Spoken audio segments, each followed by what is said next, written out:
We are 18 days into the month of January, the year 2025. Here at KUTV Weekend Live, we have so much stories that are lined up for you. But first, let's get an introduction.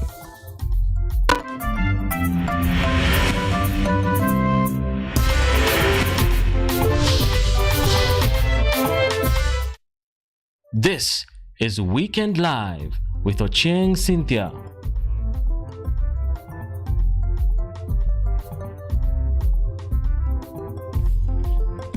Akinyi Francis is joining us for the sign language interpretation. But remember that you can follow us through our socials on YouTube, it's KUTV News Kenya. On X, it's KUTV_Kenya. Welcome. Now, with the rift within the Orange Democratic Movement continuing to be witnessed, the party carried on with its grassroots sensitization in Kakamega, mobilizing and educating supporters ahead of the coming political activities, particularly party registration. The event, hosted by Governor Fernandes Barasa, drew party leaders and residents, but Secretary General Edwin Sifuna was again absent. Orange Democratic Party Secretary General Edwin Sifuna has again not been seen with party delegated while they were attending party sensitization program in Kakamega County. This has again been seen as a gesture of the differences between a section of party officials who have continuously rubbished Sifuna for differing with their interests.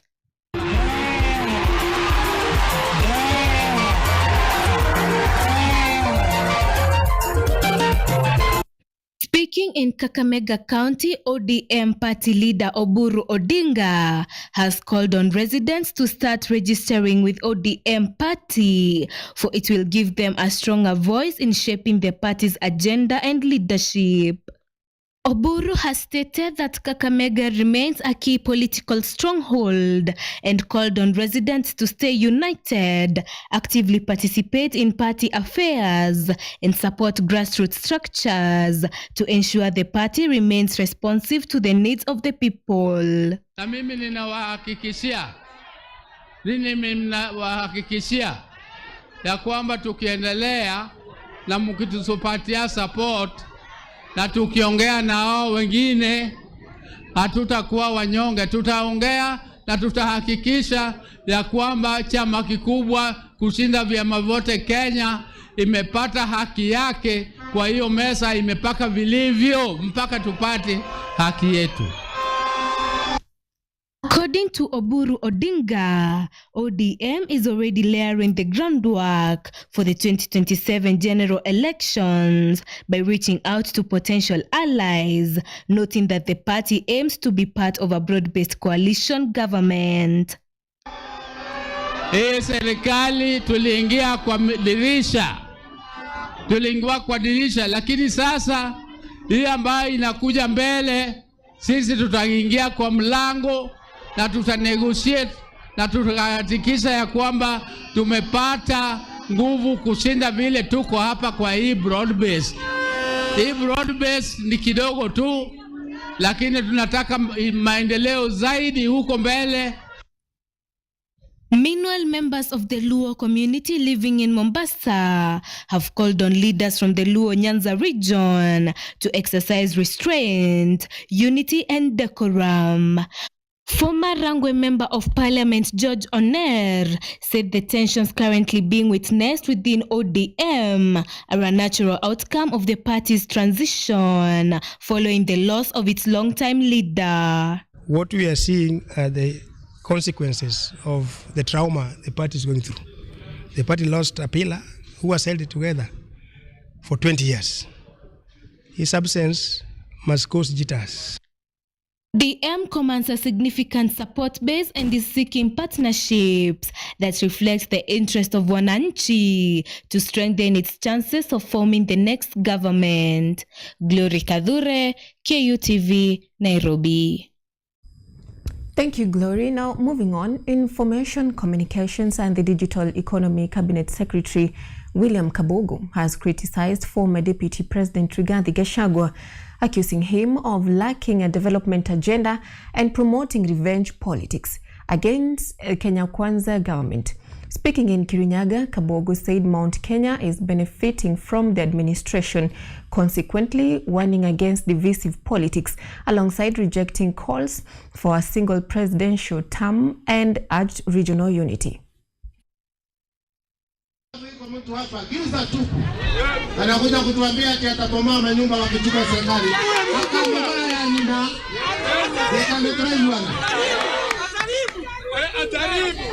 Hili vijana tunaelewana. Wangapi wanatafuta job? Sasa serikali ya Ruto na milioni ni ngapi inaweza patia wewe job? Kama ni ya Ruto nionyesha kwa mfano. Lazima tushikamane na tushikane kama watu wa hapa nyumbani ambao tunajiita watu wa mlima. Sisi wale kutoka Meru, kutoka Embu, Tharaka Nithi, Kirinyaga, Nyeri, sisi wote ni watu wa moja. Umoja wetu ndio nguvu yetu. Tusitawanyishwe hapa kwa mipaka, sijui lugha, sijui nini. Tukatawanyika, tushindwe kuangalia na kupima serikali kwa miradi yake. On to Kirinyaga County. The county has organized a citizen engagement forum in Kirinyaga West sub-county as part of efforts to strengthen public participation and improve access to government services. The forum brought together cabinet secretaries, principal secretaries, senior government officials, and a major medical camp coordinated by the Ministry of Health, offering free services such as blood pressure and blood sugar testing, general medical consultations, reproductive health services, cancer screening, dental and optical services, child welfare clinics, and health education. Residents also accessed services from the Ministry of Interior and National Administration, including the issuance of birth certificates, national identity cards, and passports, as well as awareness campaigns on the prevention of alcohol and drug abuse through NACADA. Nimeangalia mimea yetu, nimeangalia mahindi yetu, kutoka kule barabarani mpaka kuja hapa imeanza kukauka kwa sababu mvua haikutosha. Na mniruhusu leo watu wa Kirinyaga na nchi mzima, wakati umefika tuache kutegemea maji ama mvua katika ukulima wetu. Na mfano unaonekana hapa nyumbani hapa Kirinyaga kwa sababu our biggest irrigation scheme ya mchele, Mwea irrigation scheme, iko tu hapa chini. Vijiji hazina stima, lakini president ametupatia 440 million shillings to connect 7,329 households. Now among those households itakuwa hii Kianwe. So we'll be doing more citizen engagement as we go around and inspecting the projects.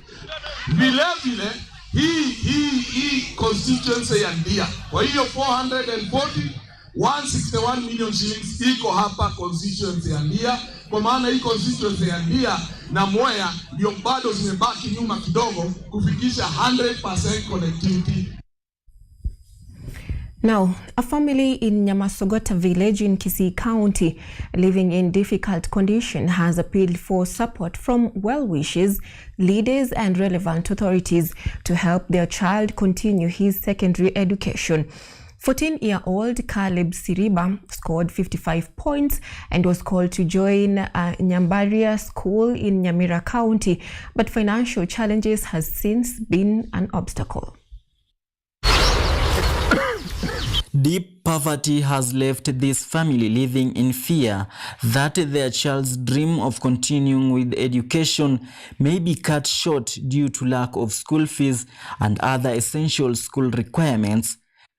Despite these challenges, the student has demonstrated great commitment and determination in his studies. Caleb Griffin Siriba, aged 14, is a focused student with big ambitions in life, aspiring to become a lawyer in the future. In his grade 9 examinations, Caleb attained 55 points, results that earned him admission to Nyambaria High School in Nyamira County. However, the family's poor financial situation has put this dream at risk, with only about 3 days remaining before the extended deadline for students to report to secondary schools. The family is living in great anxiety, uncertain whether Caleb will be able to report to school. Bwana wangu anaitwa Siriba Owachi. Alikuwa amekuwa mgonjwa kwa muda mrefu, lakini tukauza kila kitu tulikuwa nayo. Baadaye akakufa. Mimi sina kitu, nina mtoto wa 3. Sasa amefanya mtihani wa 9. Tena amepita, ameitwa shule ya Nyambari, lakini sina kitu ya kumpeleka Nyambari. Naomba mnisaidie aende hapo shule Nyambari asome. Kwa majina ni Grievance Caleb Siriba. Nimekuwa nikisomea na changamoto mingi katika shule ya Magina, na nimefika hadi nimefanya grade ya 9, nimefaulu na pointi 55. Sasa nawaomba yoyote mwenye akona roho njema aweze kunisaidia nimalize na masomo yangu. Naenda kusomea watu inaitwa social sciences, na naenda kuchukua nikuwe lawyer. Speaking to the press, the deputy head teacher of Magena Comprehensive School, Zachary Ongori, said that Caleb comes from a very poor family that is unable to afford school fees. He explained that during his primary education, the school supported Caleb by providing him with a school uniform and shoes. Ongori appealed to local leaders and education stakeholders to intervene and support the student. In fact, he comes from a poor family, an humble family, whereby wazazi wake hawawezi kujitokeza, yani hawawezi kujimudu kumpeleka shule ambayo ameitwa, ambayo ni shule ya kitaifa ya Nyambari Boys. Kijana mwenyewe ni yatima ambaye baba yake aliweza kuaga mwaka uliopita, aliaga dunia, na hivyo tukabaki na huyu kijana tukiwa tunamsaidia kadiri ya uwezo wetu. Rajab Juma, KUTV. 13 national leaders of the Kenya Union of Special Needs Educators were re-elected and opposed for a second term during elections held in Narok. Members from various counties unanimously endorsed the officials, citing strong performance. Returning officer Rebecca Kosgei said the leaders earned re-election for advancing members' interest and pledged continued diligent service under General Secretary James Torome and Chairman Amos Mugai Karanja. The elimu yetu scholarship tuliitoa Naivasha na ikawekwa kwa Ministry of Education Policy that KUSNET must be represented in that selection committee. So one job group, there is a lot of rumor going around. Wengine wanasema barua iko Jogoo, wengine wanasema iko TSC, that it is Torome who have not collected the letter. If they know it is in Jogoo or in TSC, let them go and collect that letter. What I know, the proposal from the Teacher Service Commission have reached the Treasury. And within a very, very, very few days or months, the one job group mutaipata kwa payslip. What I'm following now, not the one job group. It is the second job group which the president promised. Yes. So we are also telling Badi, hiyo dokumenti release haraka irudi TSC. There were 13 positions that were declared vacant and were all filled unopposed. To add into that, the fact that the office that existed remained or went back unopposed cheerfully. Now, KUTV Weekend Live is taking its very first commercial break. We'll be back with more stories. Do stay tuned.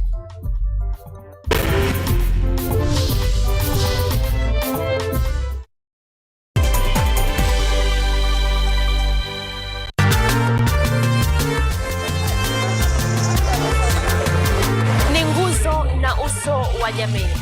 kupanda shuka, akawa tuzo. Ukakamavu wake ukatii na kumfanya mwenye bidii. Kwa machozi na makeke akabaini jinsi ya kuweni. Huyu ni mwanamke ngangari kwa jinsi alivyo ng'ari. Mimi ni mwanamke mwake. Usikose kutazama kipindi cha mwanamke mwake nami Caroline Kimwele.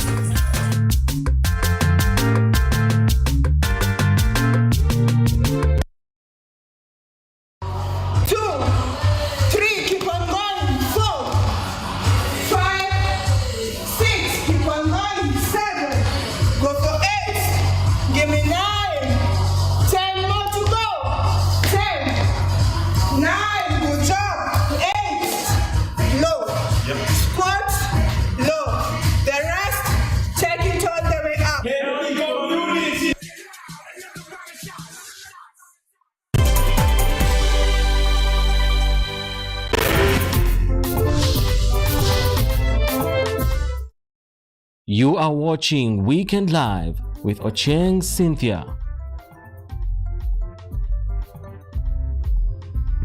Welcome back, and let's keep on informing you. Now, telemedicine is transforming healthcare in Murang'a County with reduced queues in health facilities. Governor Irungu Kang'ata said the decline followed internet connectivity in 35 facilities, enabling remote consultations. Speaking during the service's first anniversary, he noted Safaricom supported a free medical camp serving 3,000 residents. Patients with chronic illness now consult doctors online, cutting travel, with beneficiaries praising improved services. We have about 35 medical facilities that offer the service, but the hub is situated here at Muriranja.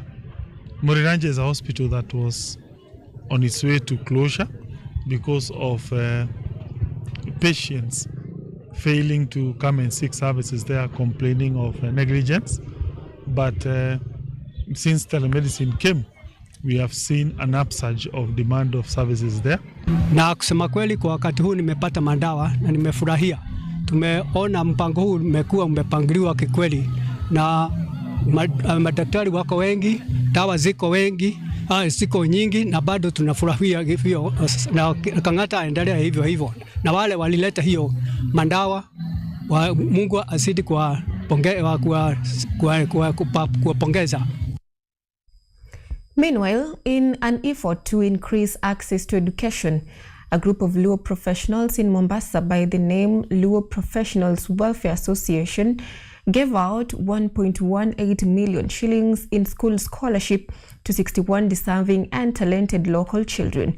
The organization has awarded scholarship of millions of shillings to students from underprivileged families since its inception in 2023.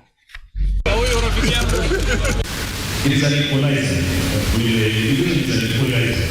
Because we realize a number of our children here were suffering in silence.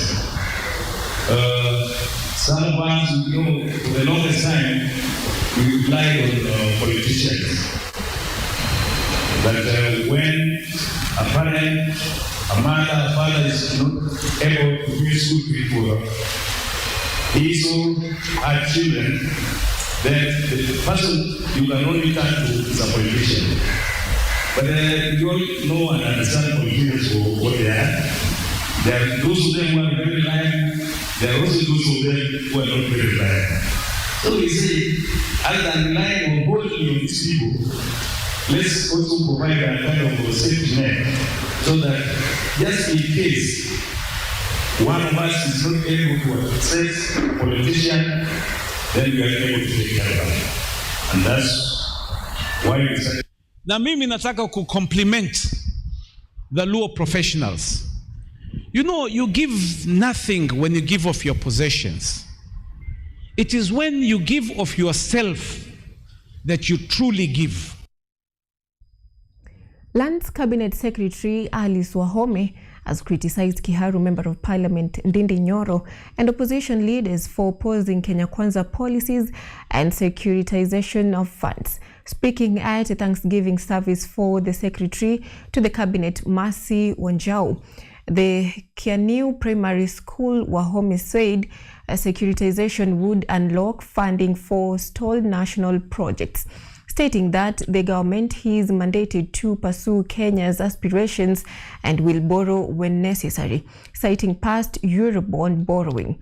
Nyoro had faulted rising public debt to be above 12 trillion. Furthermore, Wahome, alongside CS Rebecca Miano and Ndia Member of Parliament George Kariuki, urged Mount Kenya to back President Ruto's re-election in the next year polls. Na kuna watu wengine kama my brother Dede Nyoro wanasema it is wrong to securitize. Wakati serikali tumechukua hakukuwa na pesa ambaye the government is securitizing ni pesa ya wananchi, na tukisecuritize, tukichukua hiyo pesa ndio tupate loan, tulipe loan lakini tujengewe barabara. Wewe mbona kwani pesa ni yako? At Matters Health, the Ministry of Health has issued stern warning and initiated crackdowns on private and mission hospitals engaging in illegal charges, fraudulent billing, and unauthorized co-payments under the Social Health Authority (SHA), saying offenders will face inspections, license revocation, and closure to stop exploitation and protect insured parents.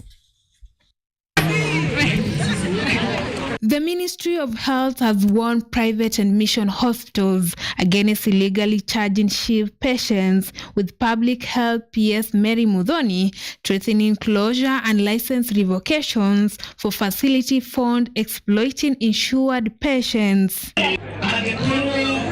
Speaking in Deer, Kirinyaga County, Principal Secretary of Ministry of Health Mary Muthoni says some hospitals are defrauding insured patients and announced a nationwide crackdown with health officials inspecting facilities to ensure patients receive full value for insurance. We'll send people to inspect so that we know who is cheating the members of the public.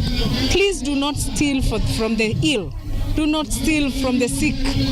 Additionally, Muthoni has emphasized that hospitals must clearly display services offered, including those that are free, those requiring out-of-pocket payment, and those covered by the Social Health Authority (SHA) to protect patients from exploitation. And it is the high time that facilities displayed a charter of what they are offering in their institutions. I have seen patients sometimes go to a facility and the facility does not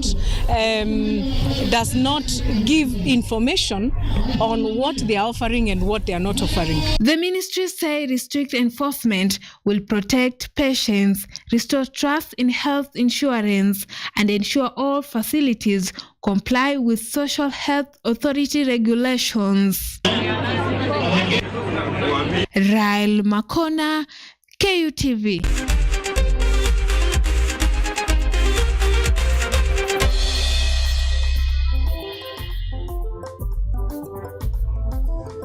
In today's Kenya Premier League matches, the Kakamega Homeboys continued with their fine form with a 2-0 win against Kariobangi Sharks, who sit last in the table, moving them to second with 27 points. Morangesil, on the other hand, had a busy day in office with a slender 2-1 win against Bidco United, placing them 5th with 24 points. Gor Mahia tops the league with 33 points after sinking Mara Sugar 3-0 in a highly entertaining match.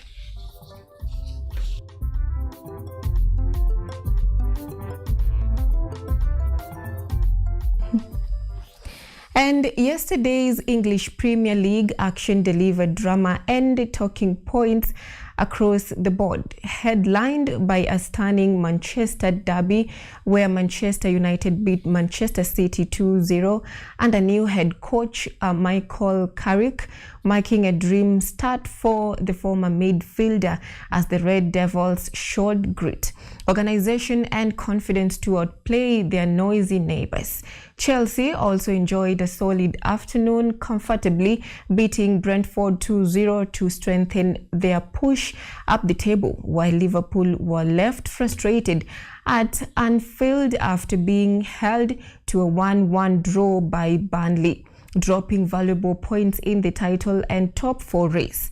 Elsewhere, Arsenal's charge slowed slightly after a hard-fought 0-0 draw against Nottingham Forest. After the results, Arsenal continued to lead the standings, with Manchester City and Aston Villa close behind, while Liverpool sit just inside the top 4.